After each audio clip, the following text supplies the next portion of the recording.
What is good, YouTube? Quinn Way coming to y'all with that hot topic analysis. We're going to talk about the biggest things in free agency right now. Another day, another moment of somebody getting paid and really making the move to increase their chances of possibly being a championship team. We're going to start it off with the MVP in the finals MVP. Shai Gilgeous-Alexander and the Thunder agreed to a 4-year, $285 million extension, which is definitely worth it. He's basically one of the best players in the league and just led them to a championship in the number one overall seed in the NBA with a 68 win team and 14 losses in a regular season. And man, this man is a bad man. He can really score. He can put the ball in the basket in a variety of different ways. Plus, he's a good leader, and he is definitely a guy worth betting on at this point in his career. It took him 7 to beat Denver. It took him 7 to beat Indiana, but we know Sam Presti gonna have that magical move that's needed, and they did have a decent draft too. So why not just secure as many guys as you can that understands the culture, understands how to play together, understands how to win and how to sacrifice. This is a big move. He could have went for the 5th year. He chose not to. But he only had 2 years remaining on his current deal. So they said, why not just extend it? Because we know you're the guy for us. And we know what you can do for this franchise. And we know what you have done for this franchise. So let's just go ahead and get this thing signed up quick. We know you're worth the money. We know you deserve the money. And now we don't have to worry about thinking about it or talking about it because it's already done. And I think that that's a good thing from Sam Presti to just show him that we believe in you and we're proud to have you and we want to keep you as long as we can. And now that that's out the door, we can talk about the Suns guaranteeing Nick Richards $5 million contract. They have some more bigs, and Nick Richards is a raw big that's still learning how to play the game at a high level, still learning how to play his role, still learning how to be a defender, still learning how to be a rebounder at a high level for a great team and not just a team in the NBA. And the Suns are an okay team. They're still trying to figure out their roster. They're still trying to figure out how they're going to play. They're still trying to figure out what their coach is going to do with the team that they're still trying to put together before the season start. And it's a lot of unknowns and a lot of questions when it comes to the Phoenix Suns. And I guess Nick Richards is worth $5 million. I would say he's definitely worth that price. So it makes sense for them to try to sign him up and keep him under that contract. But other than that, Nick Richards is a backup. I don't think he should be a starter. They ended up bringing in some more bigs, so I think that helps him know that it's competitive. You're not going to compete the best, or you're not going to play the hardest. You're not going to learn as fast as you need to help this organization win. Then you're going to be the first center that we let go. Other than that, we also have that the Nuggets acquire Jonas Valanciunas from the Sacramento Kings for Dario Saric. Jonas is a more productive player for the contract that he's under compared to Dario Saric, who very rarely plays. But Valanciunas did sign a 3-year, $30 million contract with the Washington Wizards last offseason. And obviously he was traded to the Kings at the deadline, and Jonas will give the Nuggets rotation minutes at center behind Nikola Jokic, something that they didn't really have a lot of because he can hit a mid-range, he can hit a free throw, he still can finish around the rim. Sometimes he can even hit a three. That's stuff that DeAndre Jordan can't really do, and it's something that he can do at a high level.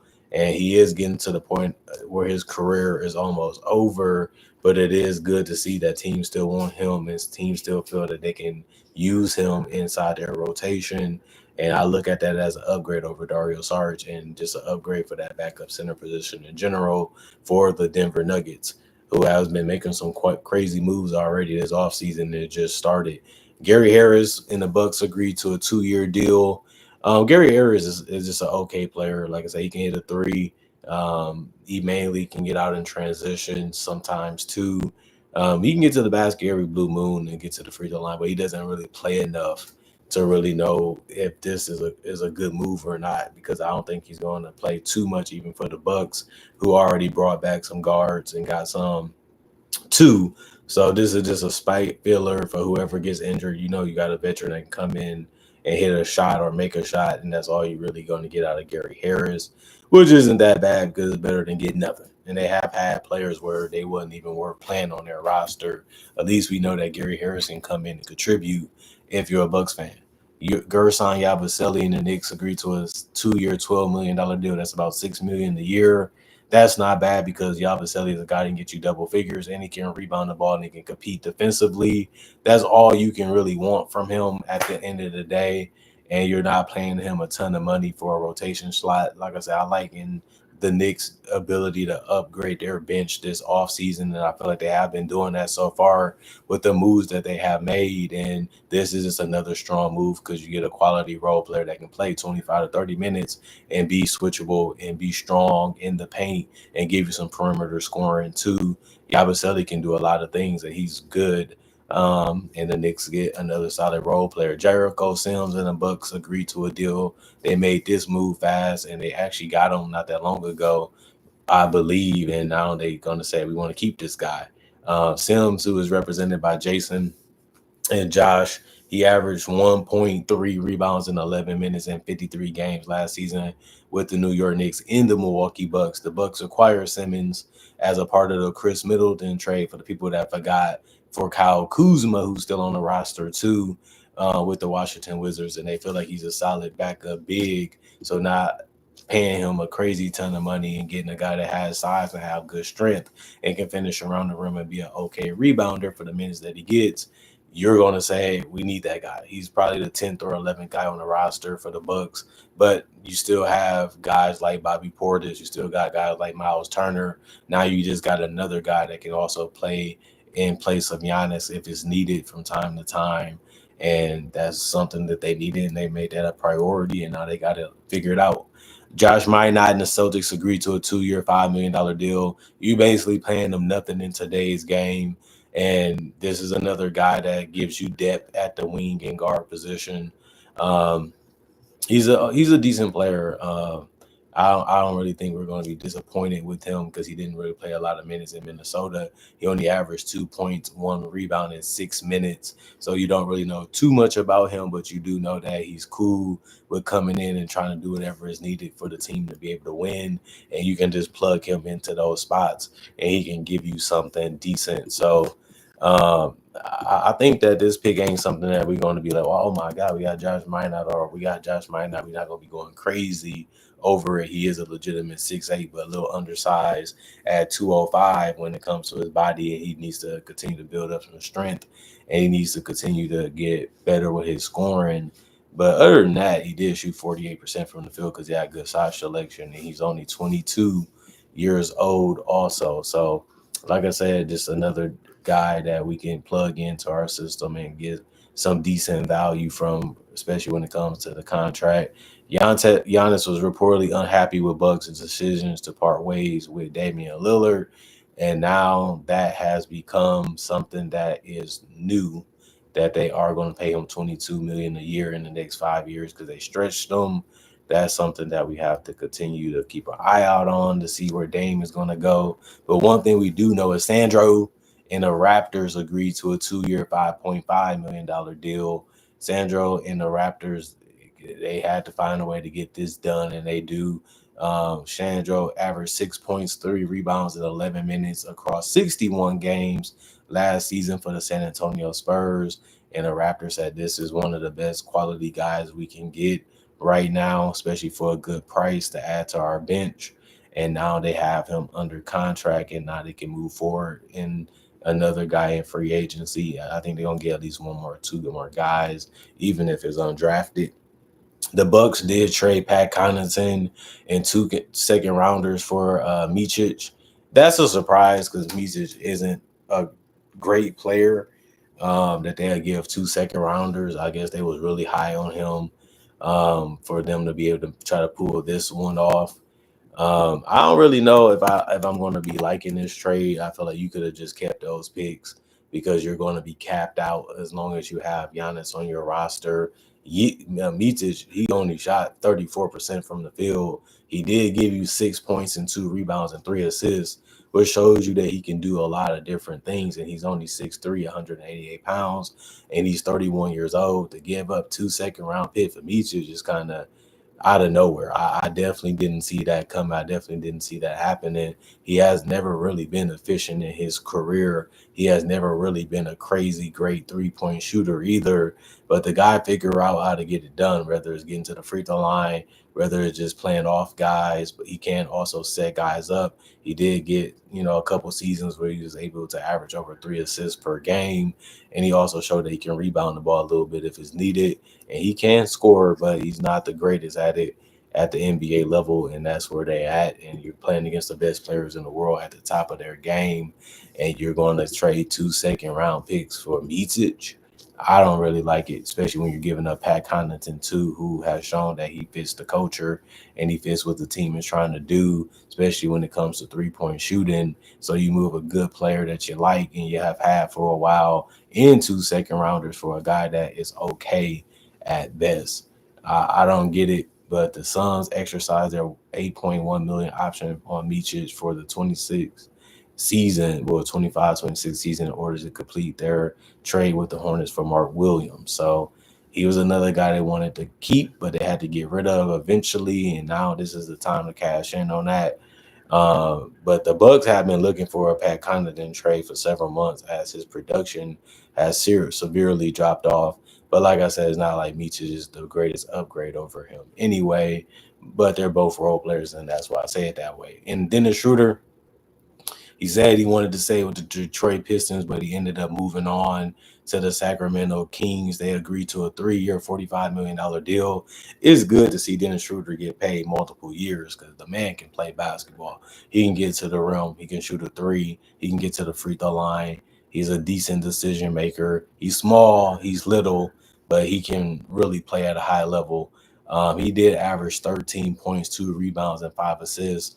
And he had a PER of 12.5 last season with the Brooklyn Nets, Golden State Warriors, and the Detroit Pistons. No matter where he went, he was able to put up numbers and really help a team with his offense. He hasn't been the most efficient guy either, if we're going to be honest, but at least he's a guy that can attack and cause some chaos when he's out there on the court, and at least he can find a way to create shots on his own and not always play off the ball. And when he does have the ball, at least he's going to be looking to make a play, whether that's passing or trying to finish or score with a catch and shoot opportunity, or just having the ball in his hand, trying to make the best decision that he can when it's trying to score the basketball. So I like Dennis Schroeder. I've been liking him for a while. I do think that he's going to be a good player for the Sacramento Kings. And he has shown that he can get you double-digit points in basically any situation, any role that you give him. The problem will be, is he going to be efficient doing it? And is he going to hurt your team? That's going to be the biggest question for him. And that has been his biggest question mark on his career. Other than that, Jakob Poeltl and the Raptors agreed to a 4-year, $104 million extension. This is about what every center that's quality is making around right now in this free agency market. And we know Jakob Poeltl is a guy that can rebound. We know that he can protect the rim. We know that he's a decent guy even in the middle of the court. He did average 14 points, 9 rebounds, 2.8 assists. He did also get a steal and a block in 29 minutes across 57 games for the Raptors. All you can really ask for him is to be healthier.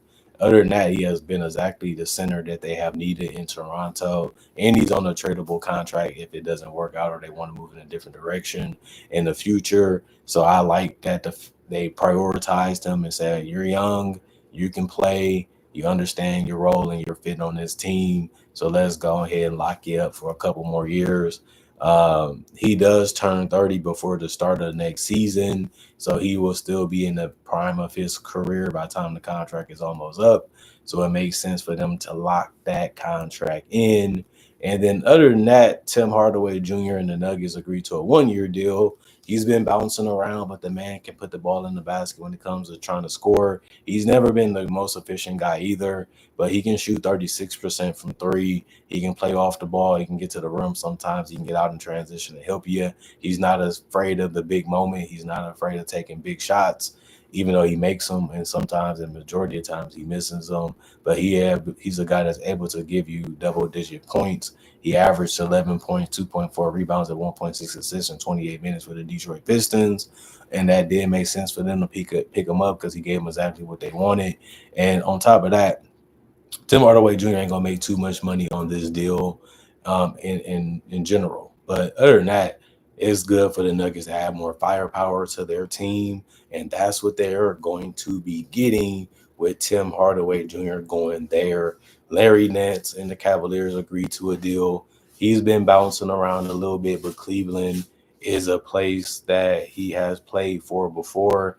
In 24 games last year, Nance averaged 8 points, 4.3 rebounds, 1.6 assists, and 19.3 minutes played last year. He's a guy that can protect the rim, rebound, and finish around the rim. He can give you some floor spacing too, and that's something that the Cavaliers need is more versatility, more size, more length to go with Jared Allen and Evan Mobley, who they still have on their roster. And Larry Nance checks all those boxes, and he also is a guy that can be a power forward or center and be switchable too.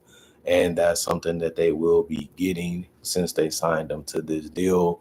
And they're not going to be paying them that much money either. So this is a low risk, high reward type of move that can help them get a quality role player that actually can help them win on both ends of the court. And that's something that you definitely want if you're the Cleveland Cavaliers who's trying to get out of that second round and get back to the conference finals and have a chance to be able to win the championship, which they haven't really been able to do since LeBron James was roaming around and dominating the Eastern Conference, and he was doing it even in the Cavs uniform. Other than that, comment, like, subscribe, share, hit the notification bell for more analysis and reviews of trying to do conversation videos just like this and various NBA only topics. I also do breakdowns with real footage of legends, current legends, future stars, and also mock draft and draft coverage. So you love that type of stuff. I upload each and every day that I'm living. And on top of that, I also do have over 3,000 videos on my channel already that you can watch and you can enjoy and come back and see as much videos that you want. You can look at it as a form of entertainment also if you want to look at it that way, because there's not too many channels that are devoted to NBA only content like this channel is. And that's one thing I would say. If you love basketball, you can't get enough of it. This is the channel for you. And other than that, thank y'all for watching the channel. Hope you guys enjoying your day. Hope you guys enjoyed your weekend. Hope you guys are grinding and setting more new goals each and every week and day that y'all live. And on top of that, thank y'all for making time for Quinn Wade and supporting this channel in the past, the present, or also in the future. I love y'all for that. Thank y'all for appreciating the content for what it is and enjoying the content that I continue to make. That's a 50-50 reason why the channel is still around, is because y'all love the content that I make, and I love the content that I make, and I give it to y'all, and y'all enjoy it. And that's why this channel is a pioneer for NBA only content, to be giving y'all a blueprint that is successful on this YouTube world that we live in, on the internet, and it gives us a platform to be able to tell what we feel and say what we think and still be loved and appreciated for it, for regardless how we go about it. And that's why you gotta love analysis. That's why I've been around for 10 plus years, because I've been having this blueprint that I made for so many other channels and for myself too, in 2015, 2014, and it's still working out to this day for me. And I would say thank y'all for supporting the channel to the best of y'all ability and getting to the content whenever y'all can, whether that's right away or later in the day. Other than that, thanks for watching. Y'all stay blessed up. I'm on for now. Peace out. Let's continue to make 2025 a better year than 2015. We should grow. We should get better. We should be doing more, and we should be pushing ourselves to give as much as we can. And that's what I try to do on this channel. And 3,000 plus videos is a good example of that. And hopefully we can continue to make more memories, more moments together on the Analysis Playground and on the Basketball Analysis Podcast that you guys love so much. Other than that, I'm gone. Y'all stay blessed up. Peace. And see you guys hopefully later today or tomorrow.